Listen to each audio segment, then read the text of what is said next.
In the previous section, we looked at one example that was dealing with car age and value, so we're going to revisit that example. We talked about the general shape of the scatter plot. We made a prediction. We interpreted our slope and our y-intercept. So now we're going to think a little bit about our coefficient of determination.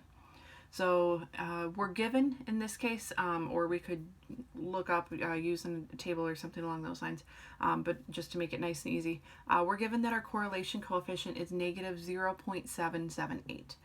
This is something else that if you start with just a basic data set, it is given to us in StatCrunch when we are given our equation of our line, and all of the other information, our list of all of those different things in our equation as we're looking at these. So our correlation coefficient is negative 0.778. What does the coefficient of determination tell us? Well, the first thing we're going to do is we're going to find our coefficient of determination. So we're going to take that value and we're going to square it. You can use your calculator, you can just multiply it by itself. Make sure that you are entering these carefully. If you have a negative, you're putting it in parentheses if you're using your calculator, because it should turn out to be a positive value for our r squared. If you end up with a negative value for your r squared, something went wrong. It should be positive. So our r squared value in this case is 0.605. So what we're going to say is we're going to say that the coefficient of determination is 60.5%. So it's 60.5%. We're just going to take that r squared and we're going to think about it as a percentage.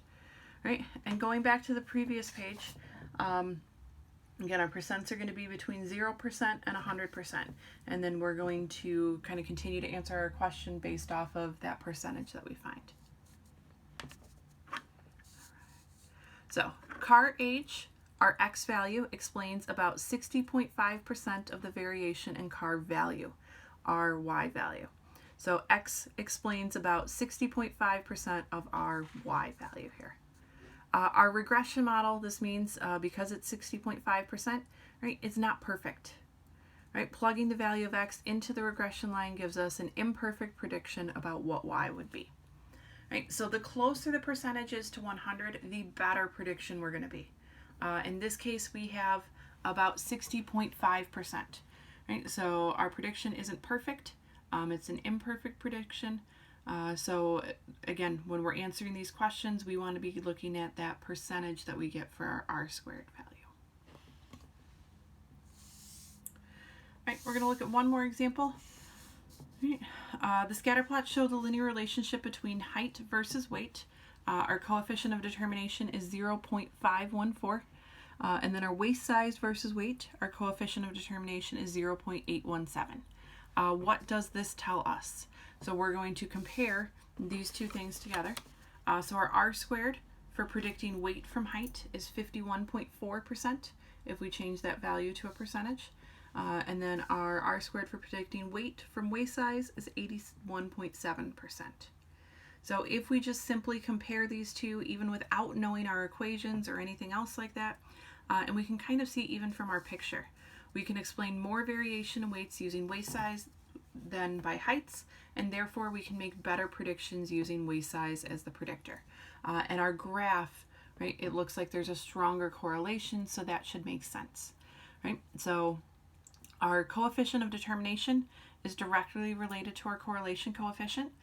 We can find our coefficient determination by squaring our correlation coefficient, again, or we could go back to our original linear regression types of problems in StatCrunch, and that will also give us our coefficient of determination as well. And then once we have that coefficient of determination, we can use that to either explain how well our predictions are going to be made and or compare predictions from a couple of different data values, a couple of different data sets, a couple of different scatter plots as we're looking at it. Right, so that's going to wrap up our discussion for Chapter 4 and our linear regression line and linear modeling.